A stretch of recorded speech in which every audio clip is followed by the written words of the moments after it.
نحمده ونصلي على رسوله الكريم أما بعد فأعوذ بالله من الشيطان الرجيم بسم الله الرحمن الرحيم وما آتاكم الرسول فخذوه وما نهاكم عنه فانتهوا وقال رسول الله صلى الله عليه وسلم كل أمتي يدخلون الجنة إلا من أبى قيل ومن أبى يا رسول الله قال من أطاعني دخل الجنة ومن عصاني فقد أبى أو كما قال عليه الصلاة والسلام صدق الله العظيم وصدق رسوله النبي الكريم ونحن على ذلك لمن الشاهدين والشاكرين والحمد لله رب العالمين اللهم صل على سيدنا محمد وعلى آل سيدنا محمد وبارك وسلم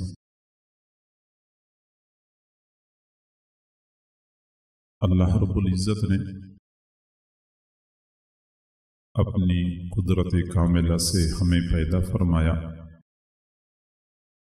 اور اپنی حکمت کاملہ سے بے شمار نعمتوں سے نوازا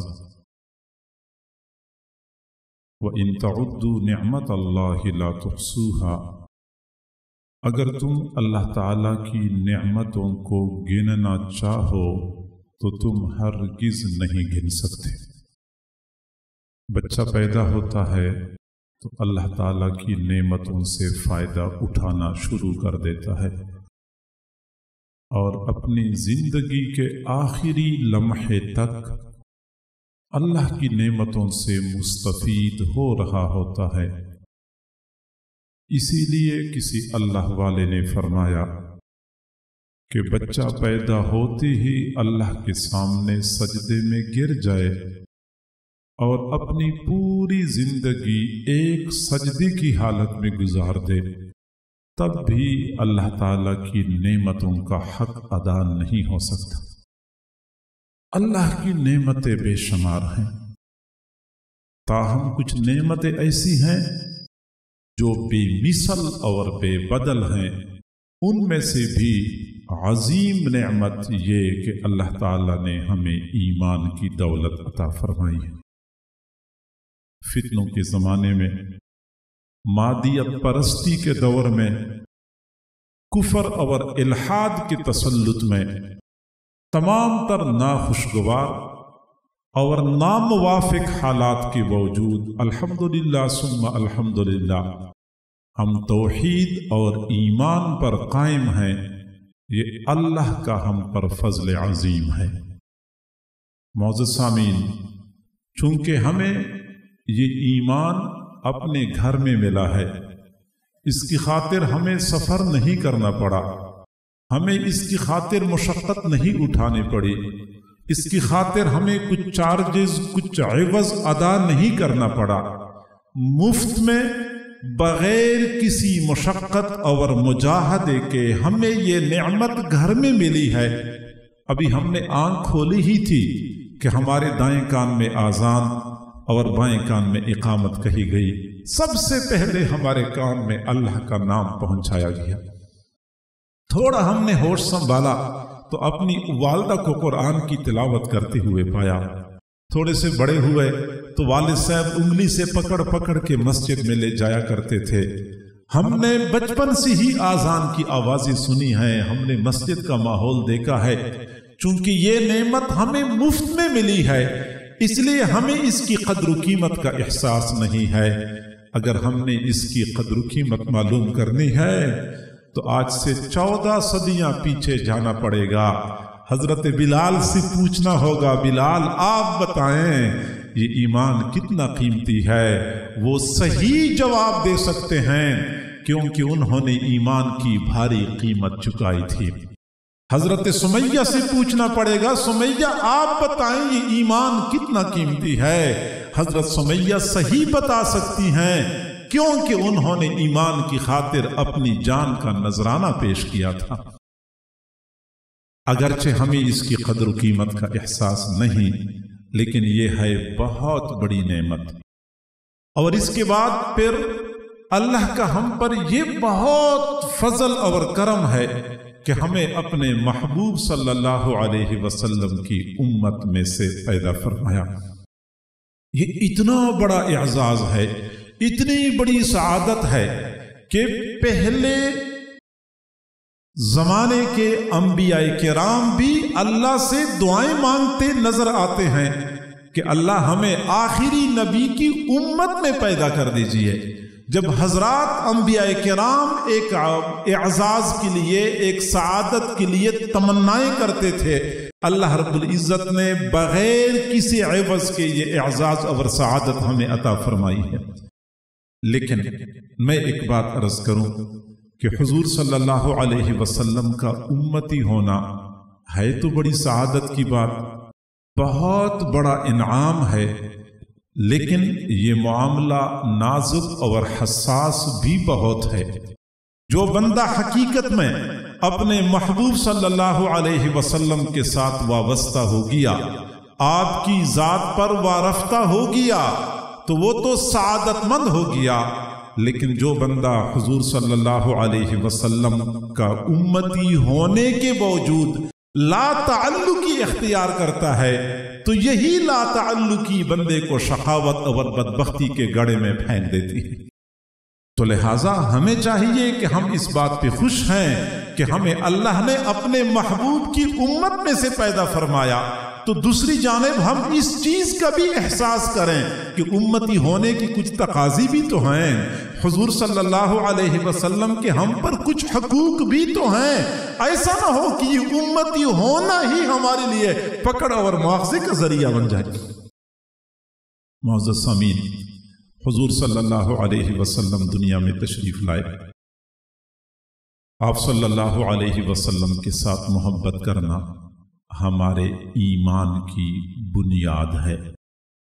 ہماری ایمان کی عمارت محبت رسول کی بنیاد پہ کھڑی ہے، اور صرف یہ نہیں بلکہ حضور صلی اللہ علیہ وسلم کے ساتھ محبت قیامت کے دن حضور صلی اللہ علیہ وسلم کی رفاقت اور معیت کا ذریعہ بنے گی۔ آپ صلی اللہ علیہ وسلم سے ایک صحابی نے عرض کیا، متی تقوم الساعۃ یا رسول اللہ کے رسول قیامت کب واقع ہوگی؟ آپ صلی اللہ علیہ وسلم نے فرمایا، ماذا اعددت لہا، آپ نے قیامت کے لیے کیا تیاری کر رکھی ہے؟ قال ما اعددت لها من کثیر صلاة ولا صیام ولا صدقۃ، میں نے قیامت کی تیاری کے سلسلے میں زیادہ نمازیں تو نہیں پڑھی ہیں، زیادہ روزے تو نہیں رکھے ہیں، زیادہ صدقات تو نہیں دیے ہیں۔ یعنی فرض نمازیں، فرض روزے تو وہ رکھتے ہوں گے، نفل نمازیں میں زیادہ نہیں پڑھ سکا، نفل روزے زیادہ نہیں رکھ سکا، ولیکنی احب اللہ ورسولہ، بس اتنی بات ہے کہ میں اللہ اور رسول سے محبت کرتا ہوں۔ حضور صلی اللہ علیہ وسلم نے فرمایا، بس بات بن گئی، انت مع من احببت، آپ قیامت کے دن انہی کے ساتھ ہوں گے جن کے ساتھ آپ محبت کرتے ہیں۔ اگر ہم حضور صلی اللہ علیہ وسلم کے ساتھ محبت کرتے ہیں تو قیامت کے دن آپ صلی اللہ علیہ وسلم کی رفاقت ہمیں نصیب ہوگی۔ ہم میں سے ہر بندہ دعویٰ کرتا ہے کہ میں عاشق رسول ہوں، بلکہ ہم عشق رسول کے اظہار کے لیے مختلف طریقے اختیار کرتے ہیں۔ خاص طور پہ جب ربیع الاول کا مہینہ شروع ہو جاتا ہے تو کہیں لائٹنگ کی جاتی ہے، کہیں جھنڈیاں لگائی جاتی ہیں، کہیں ریلیاں نکالی جاتی ہیں، کہیں جلسے جلوس کا انعقاد کیا جاتا ہے، قطع نظر اس بات سے کہ ان میں سے کون سا طریقہ صحیح ہے اور کون سا طریقہ غلط ہے۔ ایک بات سوچنے والی ہے کہ حضور صلی اللہ علیہ وسلم کے ساتھ ہمارا محبت کا تعلق کسی خاص مہینے کا محتاج کیوں بن گیا ہے؟ ایک خاص مہینہ آتا ہے اور اس خاص مہینے کے خاص دنوں میں ہم محبت رسول کے اظہار کے لیے خود ساختہ طور طریقے اختیار کر لیتے ہیں، بس چند دن کے جوش و خروش کے بعد پورے سال کے لیے مطمئن ہو جاتے ہیں کہ ہم نے محبت رسول کا حق ادا کیا۔ سچی بات یہ ہے کہ یہ محبت کو بدنام کرنے والی بات ہے۔ محبت کوئی سیزنل چیز نہیں ہوتی، یہ کوئی موسمی چیز نہیں ہوتی کہ ایک خاص موسم میں اجاگر ہو جائے بعد میں جھاگ کی طرح بیٹھ جائے۔ نہیں، محبت وہ روگ ہے، جب ایک مرتبہ کسی کو لگ جاتی ہے تو سال کے 12 مہینے، ہر مہینے کے 30 دن اور ہر دن رات کے 24 گھنٹے بندے کو بے قرار رکھتی ہے۔ محبت ہو جانے کے بعد بندے کو چین اور قرار مل جائے یہ ممکن ہی نہیں ہے، لیکن اگر 11 مہینے چین اور سکون اور 1 مہینہ ہم بے قرار ہو جاتے ہیں تو یہ جھوٹا دعویٰ تو ہو سکتا ہے، یہ حقیقی محبت نہیں ہو سکتی۔ یہ نغمہ فصل گل و لالا کا نہیں پابند، یہ نغمہ فصل گل و لالا کا نہیں پابند، بہار ہو کے خزاں لا الہ الا اللہ۔ اپنے محبوب صلی اللہ علیہ وسلم کے ساتھ محبت اور وارفتگی کا تعلق سال کے 365 دنوں کے لیے ہونا چاہیے۔ اور اگلی بات یہ کہ اگر ہم حضور صلی اللہ علیہ وسلم کے ساتھ محبت کرتے ہیں تو ہمیں یہ بات سب سے مقدم رکھنی چاہیے کہ آپ صلی اللہ علیہ وسلم جس عظیم مقصد کے لیے مبعوث کیے گئے تھے ہم اس مقصد کی تکمیل کر لیں، جس مقصد کے لیے آپ کو بھیجا گیا تھا۔ کبھی آپ نے غور کیا ہے کہ حضور صلی اللہ علیہ وسلم کو جب تک نبوت نہیں ملی اس وقت تک آپ قریش مکہ کے منظور نظر تھے، صادق اور امین کہلائے جاتے تھے۔ پورے مکہ میں آپ کی شرافت، آپ کی دیانت، آپ کی بلندی مرتبت مسلم تھی۔ سارے مکہ والے ان کو قدر اور احترام کی نگاہ سے دیکھا کرتے تھے، لیکن جب آپ نے نئے دین کی دعوت دینی شروع کر دی، بتوں کی مخالفت کرنی شروع کر دی، تو وہی قریش مکہ آپ کی جان کے در پہ ہو گئے۔ کبھی آپ کو شاعر کہتے تھے، کبھی ساحر کہتے تھے، کبھی کاہن اور مجنون کہا کرتے تھے، کبھی راستے میں کانٹے بچھایا کرتے تھے، کبھی مبارک کندھوں پر اونٹنیوں کی بچہ دانیاں اور اوجڑیاں پھینکا کرتے تھے۔ آپ کے ساتھ جو بھی سلوک کیا گیا اس دین کی خاطر کیا گیا،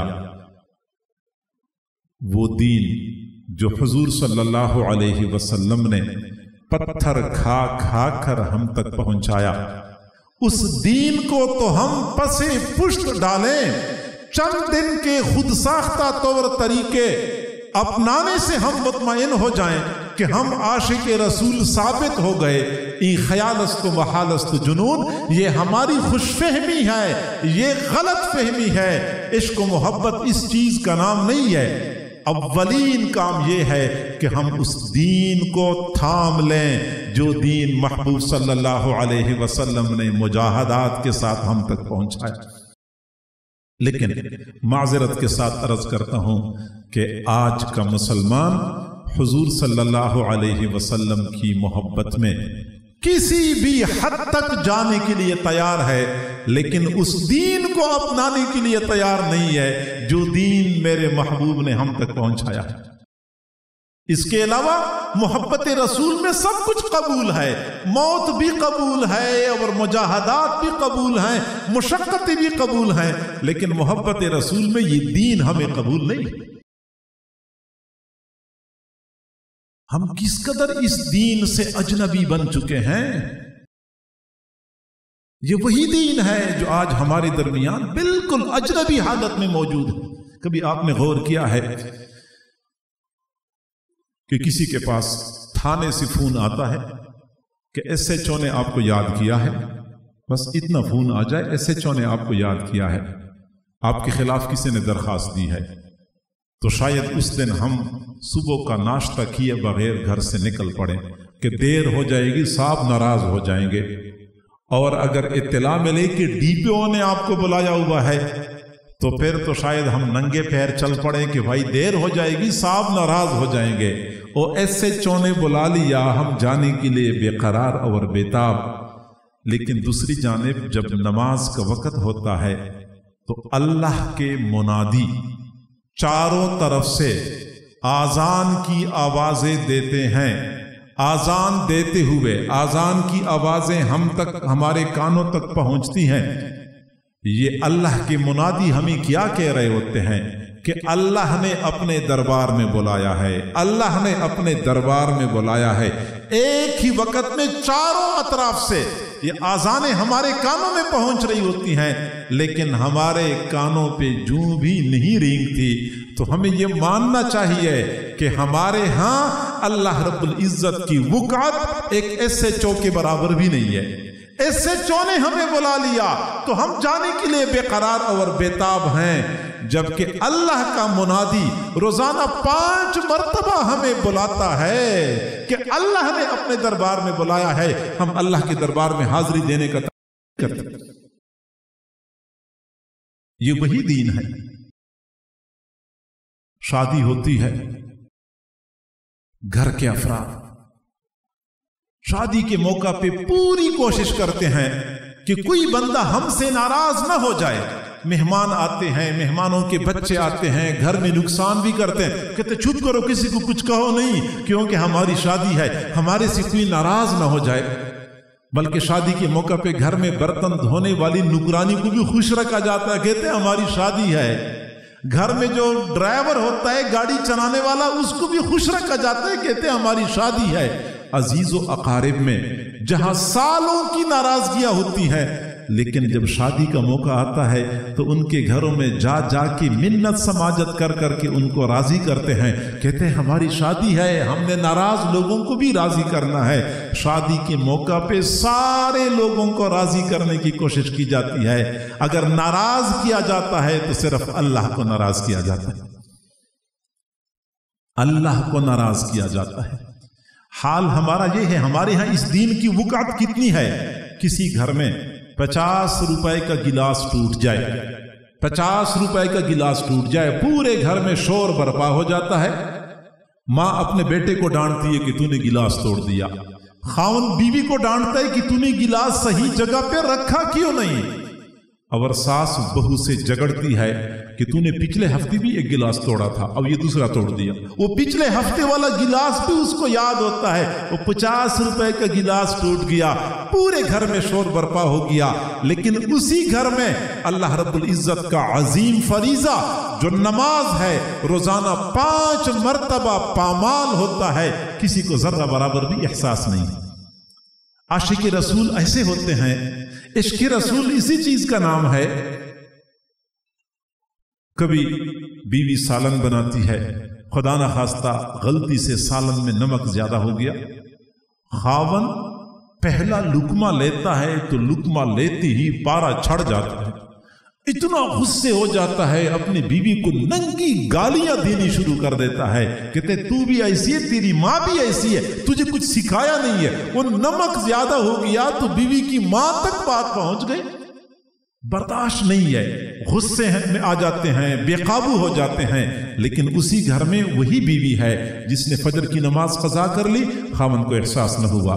ظہر کی نماز نہیں پڑھی, خاوند کو ملال نہیں ہوا.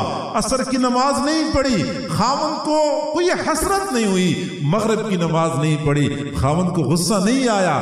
یہاں تک کہ عشاء کی نماز بھی نہیں پڑھی, خاوند کو پھر بھی احساس نہیں ہوا. اور اس کے باوجود ہم عاشق رسول ہیں. حضور صلی اللہ علیہ وسلم کو طائف میں پتھر مارے گئے, آپ نے طائف والوں کو بد دعا نہیں دی. احد کے میدان میں آپ کے دندان مبارک شہید کیے گئے, آپ نے ان کو بد دعا نہیں دی. وہ کافر, وہ دشمن جنہوں نے آپ کا مبارک خون بہایا, جنہوں نے آپ کے دندان مبارک شہید کیے, کبھی ان کے بارے میں سخت جذبات کا اظہار نہیں فرمایا. اور دوسری جانب جب غزوہ خندق میں حضور صلی اللہ علیہ وسلم پر زور کی تیر اندازی ہو رہی تھی, آپ صلی اللہ علیہ وسلم عصر کی نماز نہیں پڑھ سکے. نماز قضا ہو گئی, سورج غروب ہو گیا. میرے محبوب نے آسمان کی طرف دیکھا, ٹھنڈی آہ کھینچی,